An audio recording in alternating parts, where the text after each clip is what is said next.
Salut, c'est Thomas. Aujourd'hui, on parle de jeux vidéo, d'une chaîne YouTube et des voitures autonomes. C'est parti. Alors, la chaîne YouTube dont je vais vous parler, c'est Taggerich 100. C'est un mec qui s'amuse avec des voitures plus ou moins traitées de légende, donc comme la Bugatti EB110, la Ferrari Enzo. La Ferrari Enzo, il s'amuse à faire ce qu'on appelle du rallye avec. La Rolls-Royce Vresse également, il s'amuse à faire du drift dans l'herbe avec, donc un peu ouf quand même le mec. Enfin, faut pas abuser de ce côté-là, quoi. C'est des bagnoles qui coûtent quand même 500 000 euros, 600 000 euros. C'est des bagnoles qui coûtent relativement cher. Aussi, donc des Jaguars et tout ça. Donc je vous invite à aller voir cette chaîne, donc c'est Tax the Rich 100.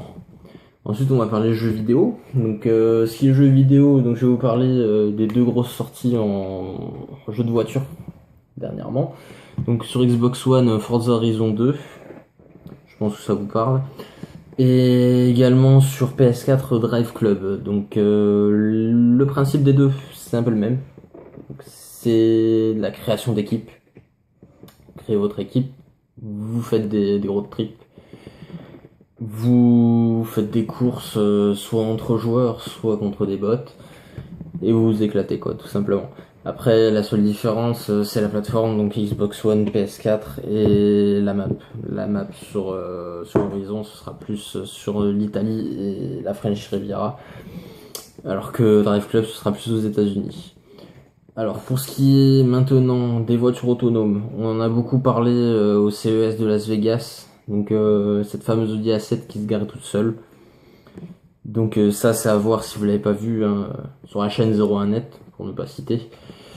Par la suite, donc sur ce salon, le salon de l'auto qui se déroule actuellement à Paris. Mercedes donc à représenter je dirais parce que ça existait déjà en circulation. C'est un Mercedes classe S, donc c'est un Mercedes classe S qui peut se déplacer autonomement en accélération, en freinage et en direction dans les bouchons, donc pas au-delà de 30 km/h évidemment, ça a des limites pour l'instant.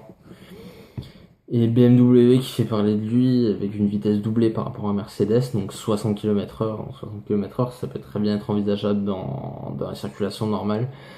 La voiture circule toute seule. Après, pour citer un autre constructeur, je vais vous citer Volvo. Volvo qui a fait une énorme avancée là-dedans.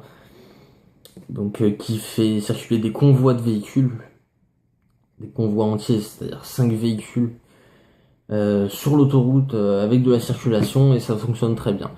Donc on voit que les constructeurs commencent à penser à la conduite du futur, même si je pense que ça tue un peu le plaisir, c'est ça qui est dommage.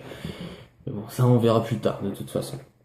Bon, ce sera tout pour aujourd'hui, donc je vous dis à demain et faites attention sur la route. Ciao.